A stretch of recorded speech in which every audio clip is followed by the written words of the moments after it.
The roast dinner. We eat 1.3 billion of them a year in Britain. It's our unofficial national dish. A meal that unites us. It's like the one meal that brings us all together. But it also divides us. Any roast that doesn't have a Yorkshire pudding, it's not worth it. There's no point having it, you know. Yeah. It's time to settle the argument. What is the secret to getting the perfect roast dinner? We'll visit cooks and kitchens up and down the country to uncover the delicious secrets of this culinary masterpiece. From a professional MasterChef winner... The secret of getting those beautiful Yorkshire puddings is a roasting hot tray. ...to a home cook. A family roast dinner, you cannot compare.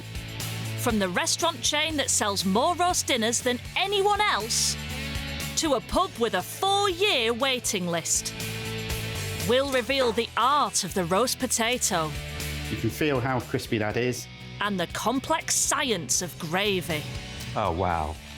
And show you how to get a pub-quality roast dinner for £3. The quality of the meat was lovely. The turkey was superb. Tonight, we're serving up an absolute feast for you.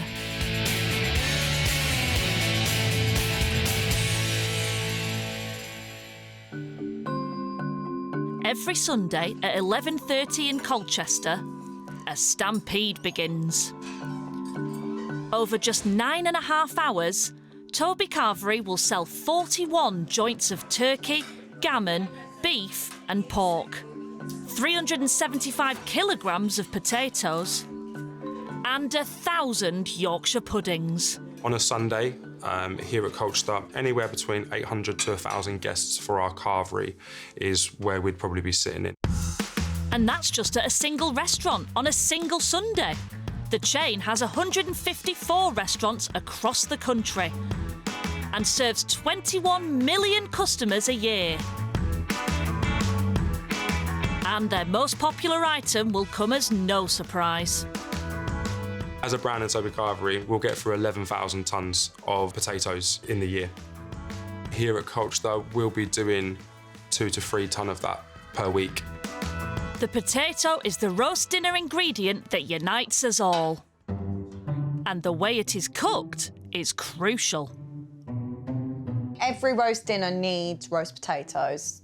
They have to be roasted. They can't, you know, all the extras, you know, dauphinoise, mashed potato, some boiled potatoes, that's all extras, but it's got to come from the roast potato, I think. Yeah, it's the staple, yeah. At least we can all agree on that. I've never enjoyed potatoes as much as I have at home, at anyone else's house.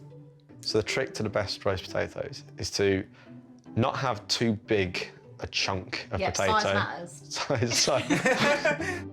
But size apart, how do you get the perfect roast potato that's both fluffy and crunchy? Toby Carvery have let us inside to share their secrets. Skills trainer James Smith and his team have taught thousands of chefs how to do it. I'm looking for a really crispy outside and a really nice white fluffy inside. Crispiness is absolutely crucial. And when you make as many roasties as James, you need an industrial approach. You've heard of parboiling? Well, Toby go for par-steaming in this big machine. So we do these in our high-pressured steamer. So we're in a tray which will let the steam circulate into the steamer.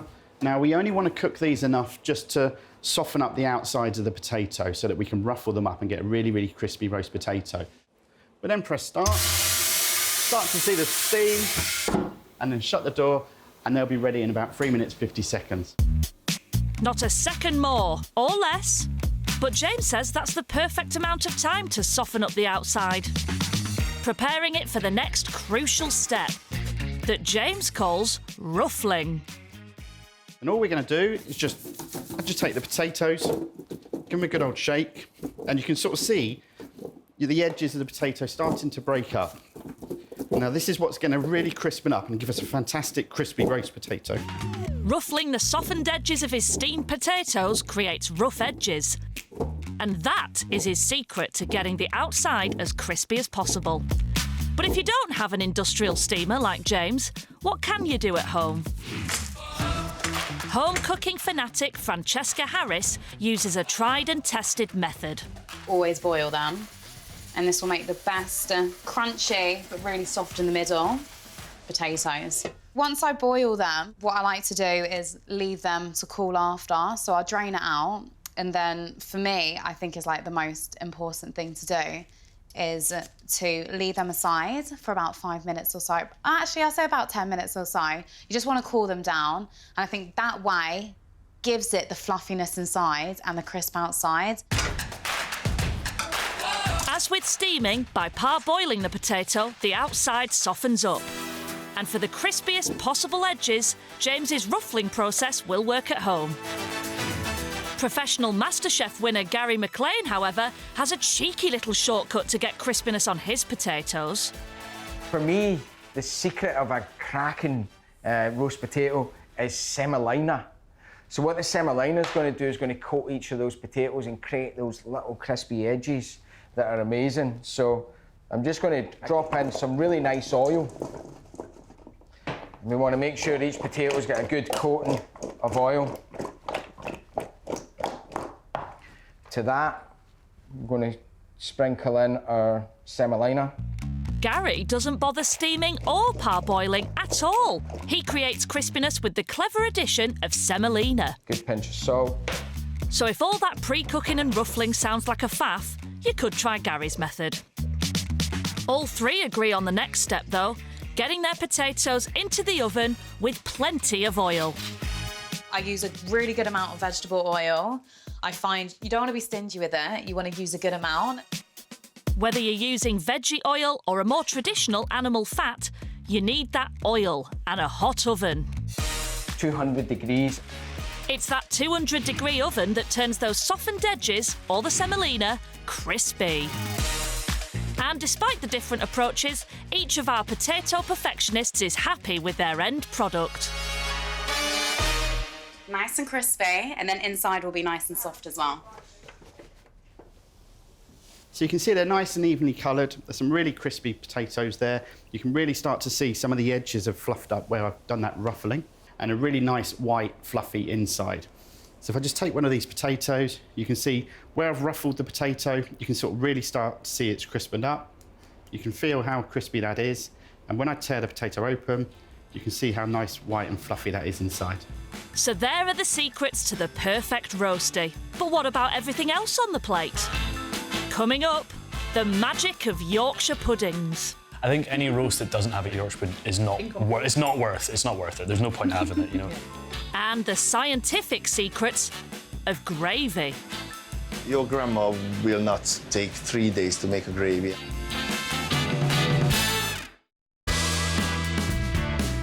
The Sunday roast, perhaps the most adored meal in the land. There's no other meals like it. Nothing that even comes close to the, I don't know, the texture and the taste. It's just amazing, really. I think it's almost like one of those kind of cornerstones of British culture that have been there for generations.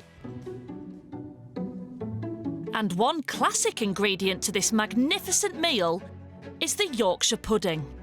But this popular pud was once a very different thing, and it stems from the very origins of the roast dinner itself. It starts in the 15th century with roast beef. Now, the roast beef would be spit roast. Originally, your Yorkshire pudding would be called a dripping pudding. It was originally a batter pudding that the meat juices on the spit would drop into underneath, and then you would cook this batter. Not quite like today's modern fluffy Yorkshire pud, but very filling nonetheless. And the idea was that you ate it before your roast beef because it would fill you up. Beef was expensive, any meat was expensive, and so you needed to fill up your guests on the batter pudding so that they would eat less of the expensive meat. Wherever it came from, it is extremely popular, including at Britain's biggest roast restaurant, Toby Carvery. I believe it's over 21 million a year of Yorkshire puddings we'll serve, but the Yorkshires are a huge win. Surprisingly enough, Yorkshire puddings are probably the biggest win with our young guests. Having a young child walk up and see a massive Yorkshire that's the size of their head always puts a smile on their face. And it's extremely popular at home. The Yorkshire pudding is the central part. I think that, you know, all the gravy, all the peas, everything else hangs off of the Yorkshire pudding. It's usually spectacular. It's like somebody's been doing some amazing magic in the kitchen. But getting a Yorkshire pudding right is a terrifying prospect for many of us, which is why we often buy them.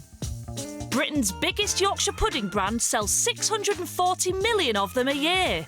We tend not to make them at home. We buy Aunt Bessie's or from a supermarket, but they are always, I think, one of my favourites. Nice and fluffy, something light. Love having 2 or 3 of them on the side. But if you do want to make them at home, don't be afraid. We've asked chefs James Smith and Gary Maclean to share their secrets to the perfect Yorkie. And it all starts with some very ordinary ingredients. The recipe is, for me, one of the simplest things you can make. It's equal quantities and it's a volume recipe. So I normally take a kind of coffee mug and I fill it with flour, I fill it with milk, and I fill one with eggs, and then just mix those 3 ingredients together with a little bit of salt, and you've got your batter. There's just one more secret ingredient needed, and it's available to everyone. Air. Gary uses a whisk to get air into his Yorkie mix. James Smith uses the same basic ingredients, this time made up from a recipe mix. But when you're making industrial quantities, you need an industrial machine. So the idea of using a planetary mixer is we want to get a lot of air into our Yorkshire pudding batter, and that will enable us to get some really, really large, big Yorkshire puddings. So that's my batter mix made. I've transferred it to this container, and then that will be placed in the fridge for at least an hour until it's nice and rested. Your Yorkie mix, like Craig David, needs to chill on Sunday. Once the batter has had time to get itself together, it's time to cook. And there's a crucial secret at this stage to getting it right. So Yorkshires always need a good puddle of oil or fat. So I'm using a little bit of duck fat. And the secret of getting those beautiful Yorkshire puddings is a roasting hot tray. So I'm going to pop these in on their own. And while James uses vegetarian-friendly vegetable oil, he's still keeping it hot, hot, hot. It's really important you use hot oil. The idea is you want to seal the outside of the batter, and that will capture all of the steam inside that mix, and that's what will give you really good rise to your Yorkshire puddings. With the fat or oil hot, it's time to pour the batter into the trays. And while Gary does his one tray, James has gone industrial again. So within Toby Carvery, we use 2 sizes of Yorkshire puddings. So we do make some of the smaller ones as well, and we will cook a whole oven at a time of our Yorkshire puddings. We're looking for a really good rise to our Yorkshire puddings. We like them to be a nice golden colour. It doesn't matter, I don't think, if they go a wee bit ski whiff. You know, it adds to the enjoyment, I think. The principles of Yorkshire puddings are the same, whether you're making 12 or hundreds. The only thing left to decide is how big you want yours to be. Gary's ordered a Toby delivery to see how his measures up. Yorkshire pudding's amazing. I could put my Yorkshire pudding inside theirs. But whether you want your Yorkshire pudding as big as a baby's head or Gary's more traditional size, they're Yorkshire's greatest gift to the world, besides last of the summer wine. Like the Yorkshire pudding itself, the entire roast dinner has changed since it started life as the 15th century spit roast beef. At that time, it was the preserve of the rich elite. When you look at the 15th century, the type of people that would be eating that would be really at the top of society. Certainly, just like today, if the royals do something or those with money do something, it gradually works down the social scale because we all want to mimic and copy and do what's in fashion. And so gradually, these customs become adopted. And as 15th century posh-nosh became an everyman feast, the whole meal, just like the Yorkshire pudding, changed along the way. The meal that we'd be looking at then wouldn't really be recognisable as what we think of as our Sunday roast. The Sunday roast now is time when we all come together, and it's something that we'd be wanting things like broccoli on there, roast potatoes. All of these are really, really modern additions. broccoli was only introduced into Britain in the 1700s. It was originally termed as Italian asparagus. We weren't growing potatoes in London until 1597. But many people were suspicious of it. It's part of the deadly nightshade family, so a lot of people weren't keen on the idea of eating a potato. Quite rightly so, perhaps. And so it wasn't until the 1800s that potatoes started to become popular. So certainly our roast dinner, as we think of as traditional, and the idea where we go, we're going to have a traditional Sunday roast, it's not so much traditional, but something that's constantly evolving. And just as the meal itself has moved with the times, we've also changed where we eat it. Going back in history, the roast dinner was always a family meal. It wasn't something that you would go out to eat.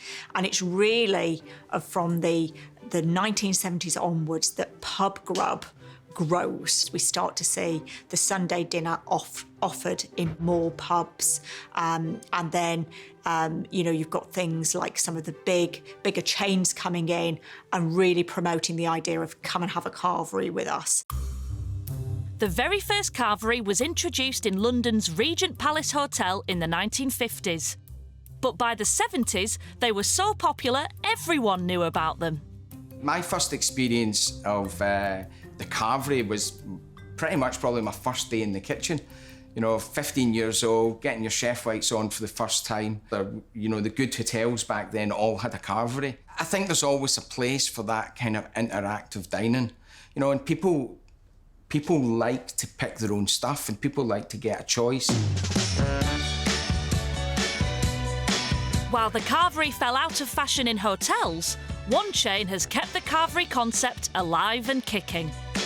Toby Carvery centres their entire business around it, serving roasts not just on Sundays, but every single day. The secret to their success is sticking to this formula. 94% of their customers get the roast. And while those customers can get it anytime between 11:30am and 9pm, the kitchen team get to work hours earlier.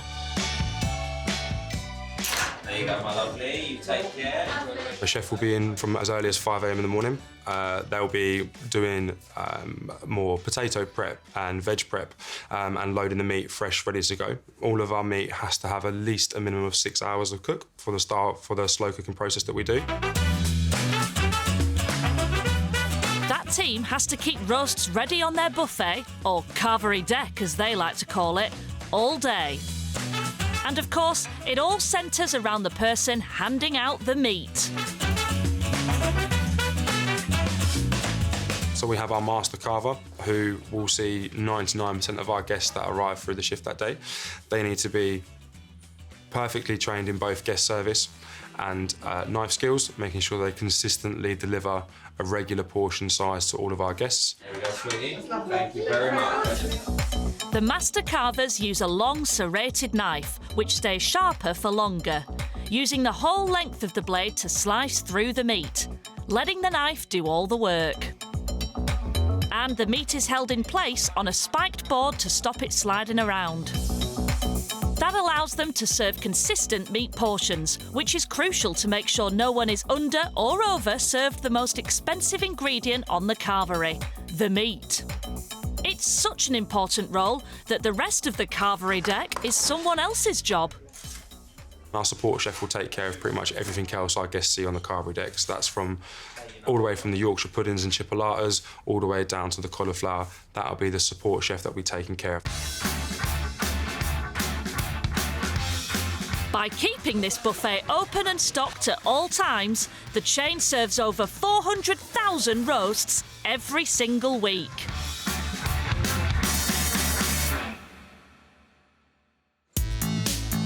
But huge numbers of us still enjoy roasts at home.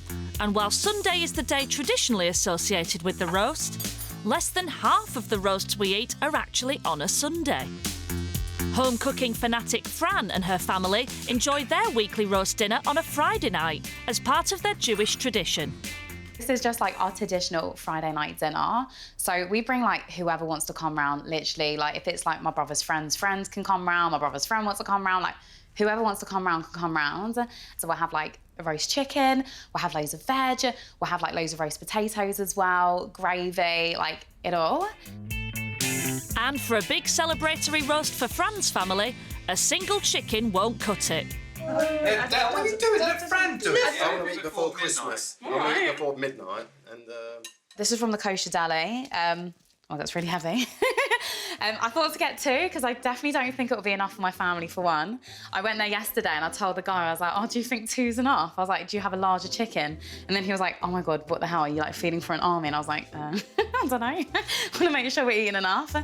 And as we saw earlier with her roast potatoes, Fran is dedicated to getting the roast right and getting as much flavour as possible into her chicken. I'm just literally making the base for the chicken. So I've got the dairy-free butter in here. I'm adding some herbs here as well. So I'm going to add in some thyme, a bit of rosemary and some garlic.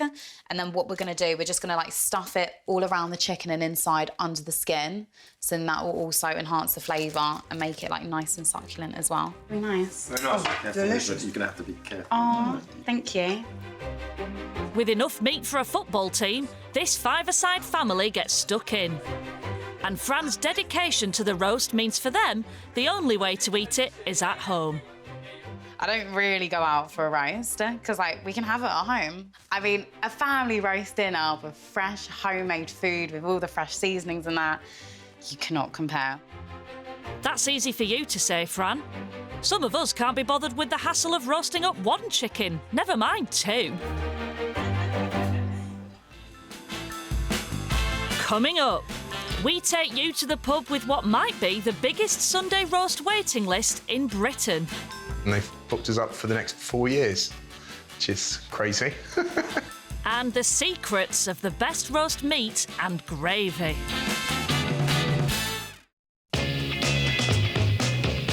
Britain is a nation obsessed with the roast dinner. We eat 1.3 billion roasts a year, and for lots of us, that means going out. It's the most popular pub meal in Britain. This pub in Bristol is one of the country's smallest. But despite its size, it might just serve the most in-demand roast dinner in the country. We're a small pub, we've only got a few tables, and one of the quirks of our booking system was that you could just go on and book any date for the foreseeable future. And people got quite excited and they've booked us up for the next 4 years, which is crazy. And according to their customers, they just can't get enough of the taste. When I go out, I like to eat something that I can't produce at home, so I certainly could produce this. I don't think there's anything that's on my plate here that I could make better at home. And I don't have to do the washing up. The success of a roast has to centre around its meat. Straight up to beef. And to find out how this pub makes their meat so special that customers will wait 4 years to eat it, we've been let behind the scenes into the small kitchen, where Chef Maillard says it's about giving enough time to get the meat packed with flavour. First thing about it is a 28 days dry-aged topside of beef. We cook it for 12 hours, actually. After searing the outside of the beef, they cook it in a 55-degree water bath for 12 hours. And if you think 12 hours is a long time, it's quick compared to the pork. We cure it and then we leave in the fridge overnight. And then second day, we braise it for like a good 6-7 hours, low temperature, obviously. And then we press it overnight. And on the third day, we cut it, make it tidy, and pan fry it, finish in the oven. And whether the diners go for the beef, pork, or their veggie option, it's all served with roast potatoes, parsnip puree, creamy leeks, braised red cabbage, and seasonal veg. Straight to mains on table 1 with the kids' pork. Can we get no red cabbage? Spending so much time packing flavour into their food makes for a very popular roast. They serve over 100 people every single Sunday in this small pub with just 7 tables. And as much as the pub roast is important to the customers here, it's important for the pub too. We're open all week. We do food every day. But Sunday dinners have always been a big deal for us. For a long time, we only broke even because we did Sunday dinners. I would easily say it's 10 to 20 times busier than any other day. But we couldn't cope if every day was like a Sunday. We just don't have the staff, don't have the capacity, don't have the fridges. So roasting keeps this pub healthy and profitable and leaves the customers with a smile on their face. And a tummy full of gravy, which, as with everything else, Maillard takes his time to make. The gravy is in total is 3 days, actually. Your grandma will not take 3 days to make a gravy. Neither will anyone else in my family. But it is a crucial part of the roast, though we can't all agree on how we want it. Watery gravy. Yes. It's got to be, the consistency of the gravy is quite critical, I'd That's say. a big one, actually. I love gravy, don't I? And yeah, I think you tend to like it a bit thicker than I do, thicker. don't you? Yeah, so... And I like to have a lot. My whole plate has to be covered, whereas you have just a little bit. Yes, and I think Nishai likes like a sea of gravy, so that everything is submerged almost. I always just put it all over. I'm not fussy. I think if it's especially if it's good gravy, then You don't want to get the potatoes and the Yorkshire puddings, Yeah, that's I've got like a zone for the different parts almost. zone? Well, no, a zone sounds so formal, doesn't it? It has to have a good gravy as well. Like, gravy really helps. Yeah, gravy's very important to it as well. Yeah, otherwise it's like, it can be dry. Like, you need a gravy, 100%. I agree with Ellie, you have to protect the roast potatoes and the Yorkshire puddings. You can't have them going like soft or soggy or anything like that. But however we eat it, what is the secret that makes this spectacular sauce so tasty? Food scientist Stuart Farrimond knows exactly why gravy ticks all the boxes. And to help explain, he's going to fry some onions. The onions are in, and as they cook, they're going to slowly go brown, and that is an indicator that the Maillard reaction is taking place. Maillard reaction, pretty simply, is a reaction that takes place on the outside of the food. This Maillard reaction is when food browns as it cooks. It's a yummy, warm, savoury taste guaranteed to satisfy. The reaction happens when carbohydrates and proteins on the surface of food react together. It was discovered by French scientist Louis-Camille Maillard, and it happens on Stuart's onions as he cooks them. It's important that we cook our onions to a high temperature because this Maillard reaction, which is the thing that gives onions and gives so much of our food flavour, only happens when it gets to about 130 degrees C. Browning means that there's flavour compounds, the things that give it its flavour, being formed on the outside. It happens in just a few minutes with onions in a frying pan. It's also the same reaction that gives beef its lovely meaty taste, which you're going to get on the outside. And it's not just meat. This reaction is absolutely central to the roast dinner. When your meat, potatoes and any other veggies you might be roasting hit that hot oven, the Maillard magic happens everywhere. We're going to make the perfect gravy, but in order to make the perfect gravy, we need some meat. Once that meat is cooked, Stuart will make his gravy in the very same roasting tin. And as the beef cooks, what collects in the tin is crucial. We're going to put it in the oven, and it's important that when we cook it fairly slowly, because in here, there's lots of stringy bits, and those are the bits that we can't eat. It's called connective tissue, and that's made up of a substance called collagen. And you can't digest it, but if you cook it slowly, it breaks down into a thing called gelatin, which is the same thing that makes jelly jelly. And as it comes off, it's going to give it that lovely unctuousness. We need the gelatin in the bottom of the tray that we're going to use. It's going to add it to our gravy, and it's going to give that lovely lusciousness that we like in our roast gravy. With the gelatin and those wonderful Maillard flavours collected in the roasting tin, The point of Stuart's gravy is to get all those flavours out of the tin and into a delicious sauce. And he starts with a splash of wine. Now, a good trick for getting these flavours off is to use it with alcohol, because flavour substances, these flavour compounds, they dissolve really well. Basically, flavours dissolve much better in alcohol than they do in water. So that is one reason why we add some red wine to our gravy. It also tastes really good.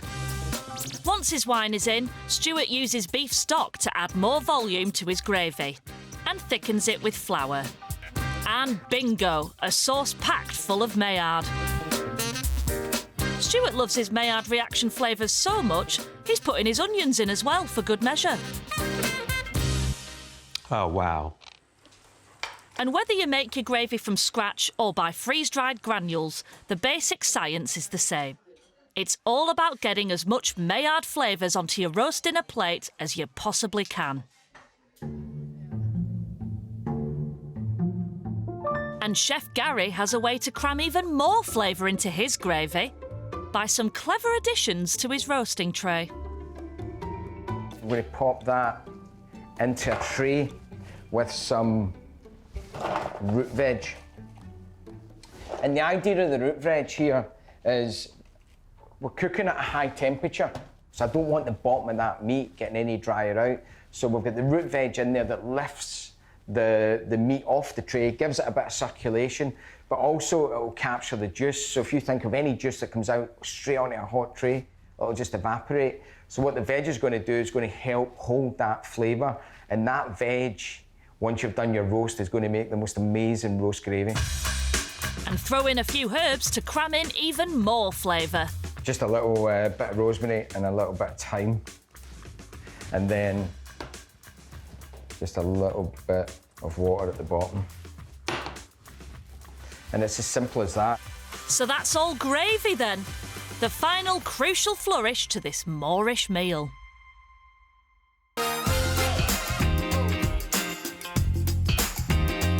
And while the roast dinner is typically just one meal, what's left over when the meal is finished is almost as important.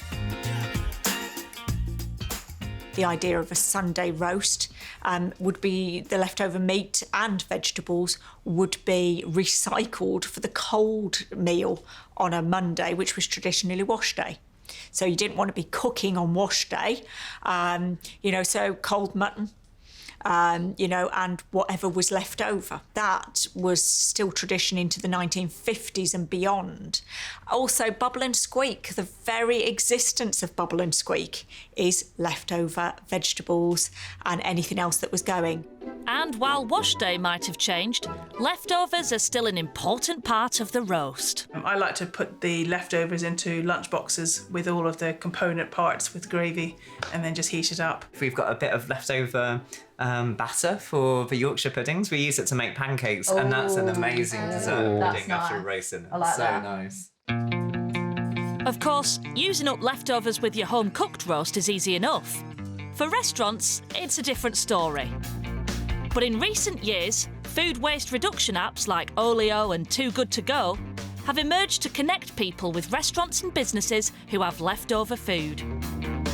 Because it's all surplus food that the restaurant would otherwise have had to throw away, it can be a great way to get food for a bargain. The Wright family in Leeds uses one of these apps regularly. We just find it really useful. We're very sort of environmentally conscious. Being able to order meals that maybe we wouldn't normally get as such a big family. And the green aspect as well of using up waste food is just fantastic. It's good just to get a bit of variety for the kids as well. But what about a roast dinner? Is this a nifty way to get a decent roast on the cheap? Tonight, the Wrights have ordered leftover roast dinner from a nearby restaurant. £2.49 for the veggie option, £3.29 for the meat eaters. They've bought a full meal for their family for a little over 18 quid. So, was it good enough to please everyone? The food was very good. I've got to say, the quality of the meat was lovely. The turkey was superb. And as a whole meal, I thoroughly enjoyed it and would definitely go again. I thought it was great value for money.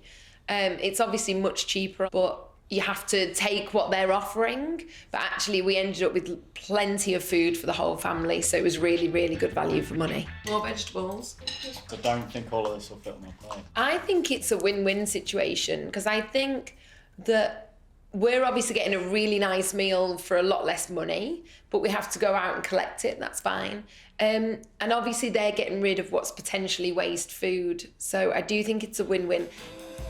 The Wright family are happy. It's another example of how this iconic meal can adapt with the times. But will the ingredients in this meal change too?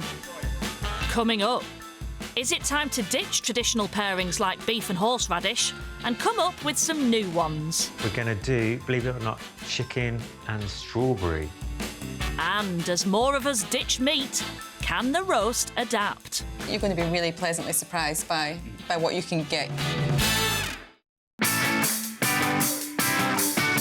Britain doesn't have a national dish, but if it did, it might be the roast dinner. It feels like one of the few things that everyone can relate to, that everyone's had growing up.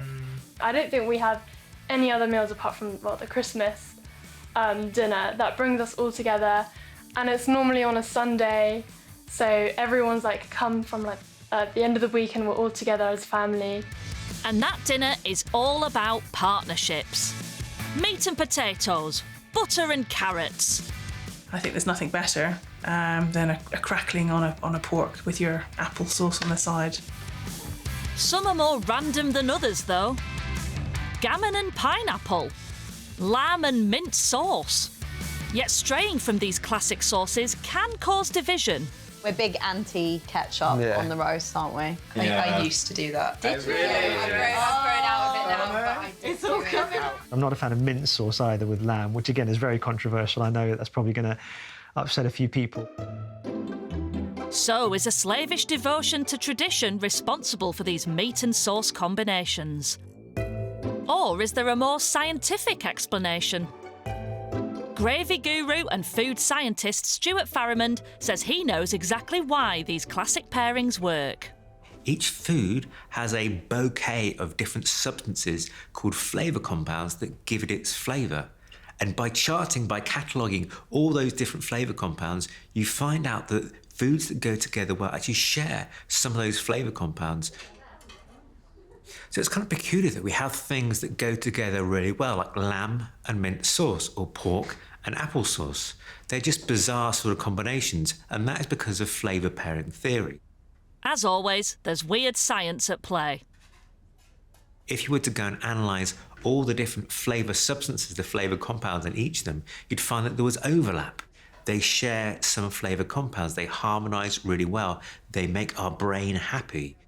So on paper, there are more similarities than you'd think between certain foods. If we mix these around, we find that they don't go quite as well. So you wouldn't have mint sauce with beef, it just wouldn't taste as good. And that is literally because their flavour compounds are completely different. There's no similarities whatsoever, so it just doesn't taste as good.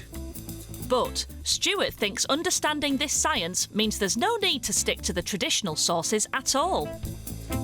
Because scientists know the flavour compounds of all kinds of foods. He thinks he can use this knowledge to create whole new pairings which will transform your roast. We can use this flavour pairing theory to come up with some really interesting and exciting combinations that we hadn't even thought of before by cataloguing the flavour compounds in different foods, so we can get some really exciting new flavour pairings, such as chicken and strawberry. Chicken and strawberry would be some break with tradition. But could Stuart possibly be right? To find out, he's doing an experiment on some people who take their food very seriously indeed. Students from the Cooking It cooking school in Bristol. Now we're going to try some flavour combinations that I don't think you will have tried before. We're going to do, believe it or not, chicken and strawberry. Right, big mouthful, eh? What do you think? That's really nice. No, good. And Really you wouldn't have nice. thought it at all, would you? No. Amazing. That's amazing. If Stuart can win over these very discerning food connoisseurs, it seems his scientific approach to flavour pairing is right. And he's not done yet. We have pork and mango, believe it or not.